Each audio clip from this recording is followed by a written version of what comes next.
When she comes back, the temptation to respond with raw emotion can be intense, especially if her absence has left you with emptiness, unanswered questions, and feelings you never got to express. But the moment you react impulsively, you surrender your strength. You allow the narrative to be dictated by your longing rather than your clarity, and that's the mistake most men make. They allow the return of someone to immediately dictate their state of mind, as if their identity is tethered to her presence. But you have to understand this. Your emotions are powerful, but they're not always accurate. They're often reactive, and reactivity in moments like these is weakness. It's not about suppressing your feelings. It's about recognizing them without becoming enslaved to them. Her reappearance doesn't mean what you think it means. It doesn't automatically indicate remorse or realization or depth. It could be a moment of loneliness, boredom, or convenience. If you rush to respond emotionally through excitement, flattery, or desperation, you become predictable, and predictability kills respect. Power is in composure. It's in making her wonder how much she still matters to you, because when someone walks away and then returns to find you exactly where they left you emotionally, mentally, spiritually, they know you haven't grown. You've waited, and waiting in silence is not the same as healing in silence. When you respond strategically, you communicate something far greater than mere detachment. You express transformation. You make it clear, without needing to declare it, that her absence was not the end of your story, but the beginning of your evolution. And that energy is undeniable. It's not cold, it's centered, and women feel the difference. They can sense when a man is no longer emotionally tied to their validation. That shift doesn't create bitterness, it creates mystery. It makes her wonder if you're still reachable, and that wondering pulls more than begging ever could.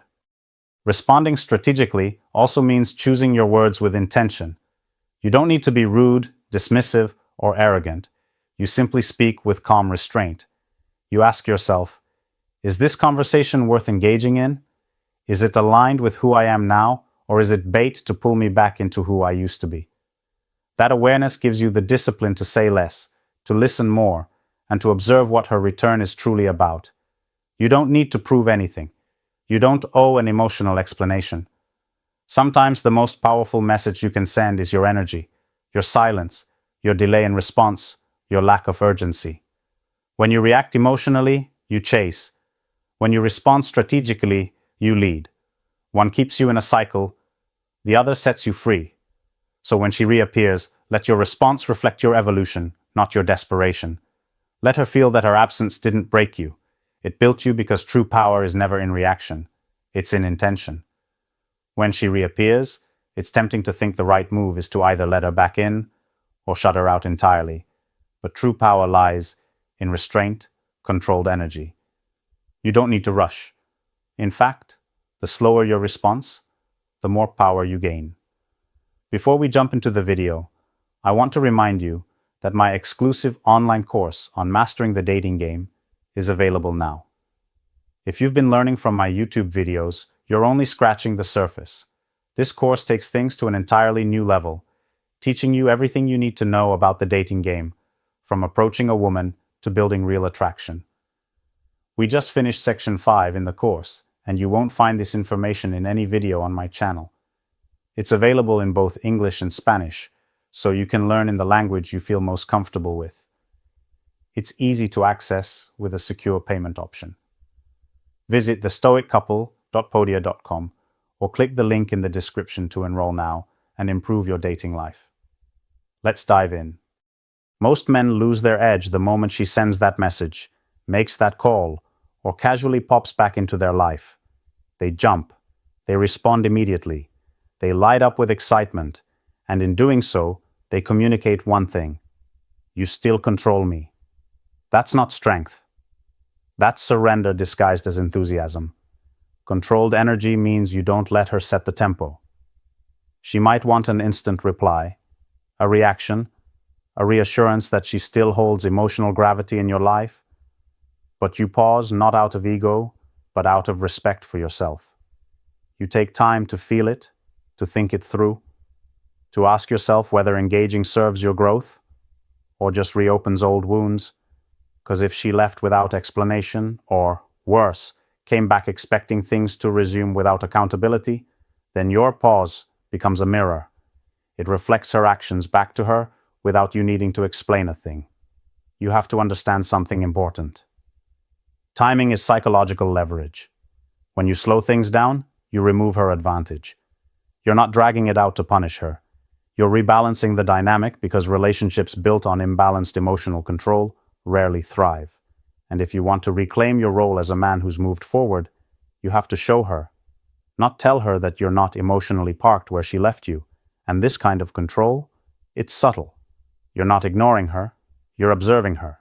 You're watching how she speaks, what she says, what she avoids. You're reading between the lines. If she's just testing the waters, you don't dive in. You wait. You don't respond to breadcrumbs with full course attention. Let her curiosity simmer. Let your calmness create tension, because tension, when managed, well, creates respect. Controlled energy also shows up in your tone. You don't express excitement. You don't reveal disappointment. You speak neutrally, decisively, even warmly, but with boundaries. The kind of boundaries that communicate, I'm willing to talk, but I'm not emotionally available to be played with. And that tone, that unshakable calm, forces her to confront the reality that she's no longer dealing with the man she thought she left behind. That's when everything shifts. When she realizes she can't just pick up where she left off, that your time, your attention, and your emotional access are no longer guaranteed. It's not game playing. It's growth. It's leadership. It's refusing to let comfort dictate connection. Because if the past was messy, then the present must be different, and difference begins with you. So hold your ground, let the silence speak before you do. Let her feel that your life has moved on, not in bitterness, but in purpose. Because the moment you no longer chase clarity from her is the moment she starts chasing presence from you. When she reappears, what often catches most men off guard isn't just her presence, it's the memories she awakens, the emotions, the doubts, the inner conflict.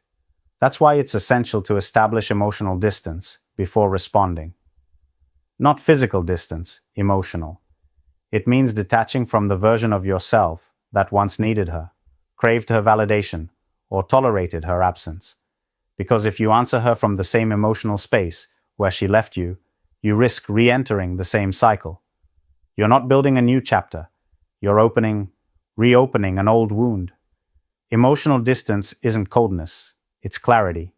It's the capacity to separate what you feel from what you choose to act on.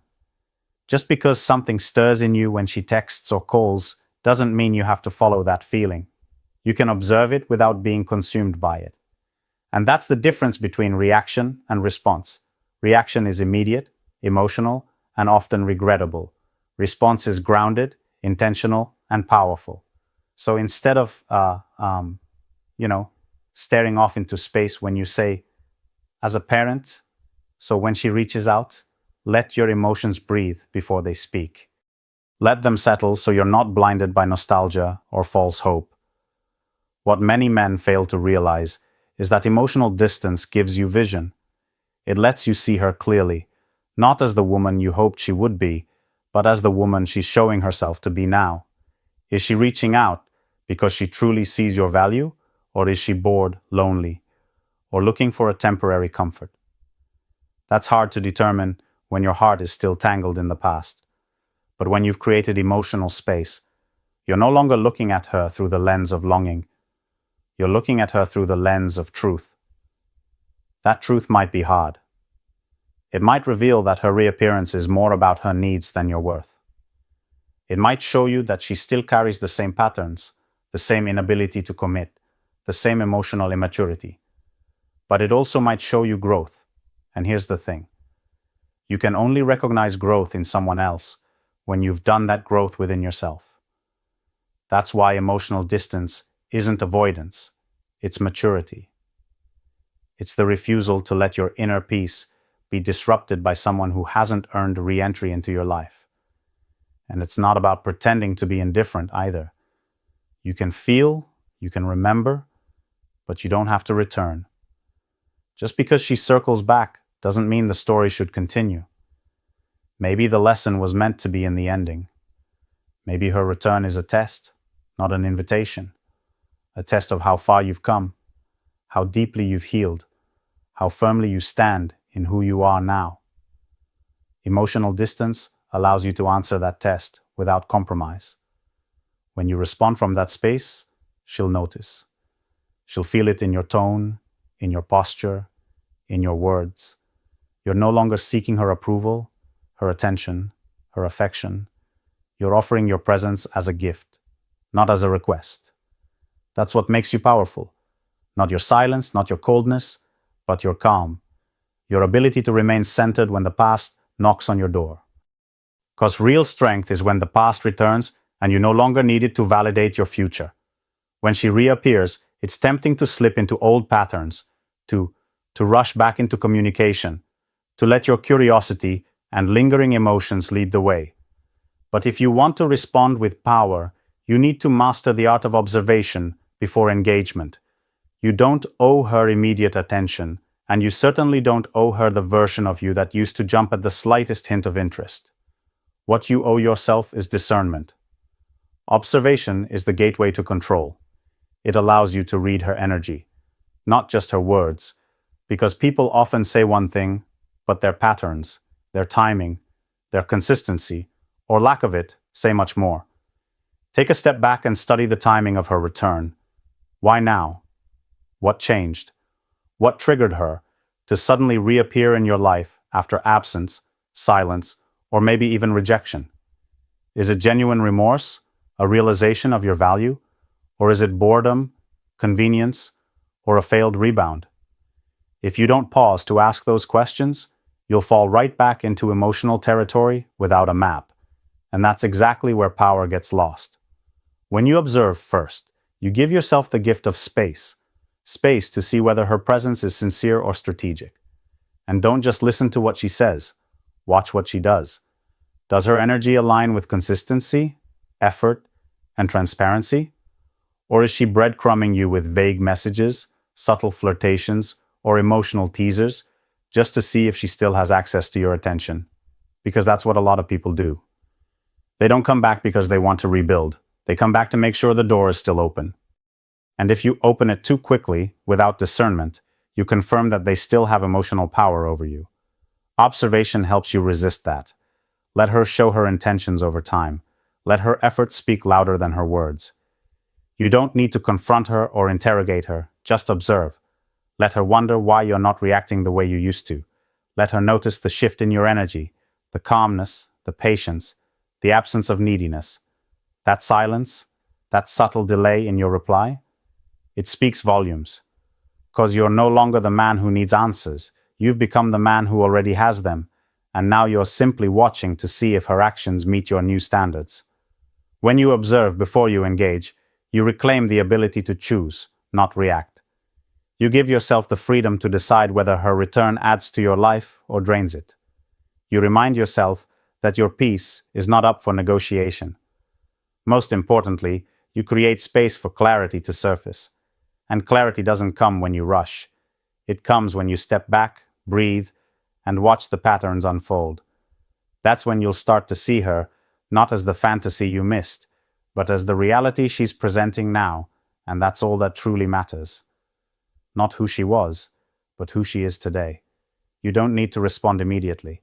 You don't need to validate her reappearance with instant availability. Observation is your power now. Let it do the work. Let her feel the difference. Let her see the man who no longer reacts from emotion, but from truth. Power isn't always loud. Sometimes it's quiet, restrained, and incredibly intentional. When she reappears after disappearing or pulling away, your greatest strength might come from how little you chase and how much you choose not to explain. You don't owe her a recap of everything she missed, and you certainly don't need to validate her by immediately engaging. There's power in not trying to convince someone of your worth anymore, because if she's didn't see it before, and it takes your silence now for her to recognize it, then her return isn't necessarily about growth. It's about contrast. She felt your absence, and now she's curious. Let her sit with that curiosity. Moments like this, your instinct might be to talk it all out, to bring clarity, to seek understanding, or maybe to reconnect because part of you still misses her. But you have to remember that silence is a filter. When you no longer try to justify your distance or explain your shift in energy, you allow people to show their true colors. You give them space to reveal whether they came back with genuine intent or simply because they felt the loss of control. That silence doesn't mean you're avoiding conflict. It means you've mastered emotional discipline.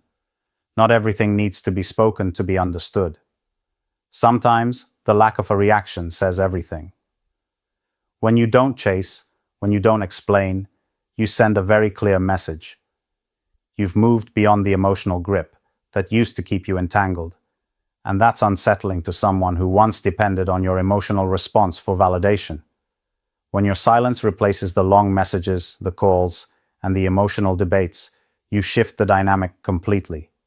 You create tension, but it's the kind that stems from your strength, not your weakness. She might try to provoke a response, subtly or directly. She might mention memories, compliment you, or even show signs of vulnerability just to get a spark out of you. But if your goal is clarity, not comfort, then you'll learn to wait. You'll give her room to prove herself, and in that space, you begin to recognize whether her words align with meaningful action. You'll know if she's showing up to rebuild something real, or just returning to test the waters of your attention. That distinction only becomes clear when you resist the need to fill the silence. Don't explain your evolution. Let her feel it. Let her notice the difference between the man she used to know and the one standing before her now. That shift, quiet, firm, self-assured, is often more impactful than anything you could say. It's not about playing games or being cold. It's about honoring the boundaries you built while she was gone. It's about realizing that not everyone who comes back deserves a front row seat in your life again. They need to earn it. And if they can't navigate your new standards with patience and sincerity, then their return was never really about love. It was about comfort, control, or ego. You're no longer that man who scrambles to keep someone close. You've become the man who knows his worth so deeply that silence becomes a form of self-respect. And when you carry that energy, the right people won't need chasing or convincing. They'll recognize it, rise to it, and match it. So don't rush to respond. Don't explain the silence. Just let it do its job. There comes a time when you need to recognize that not everyone who reappears deserves access to the same version of you they once knew. Just because someone circles back doesn't mean you have to open the door the same way you did before. Growth isn't just about becoming stronger.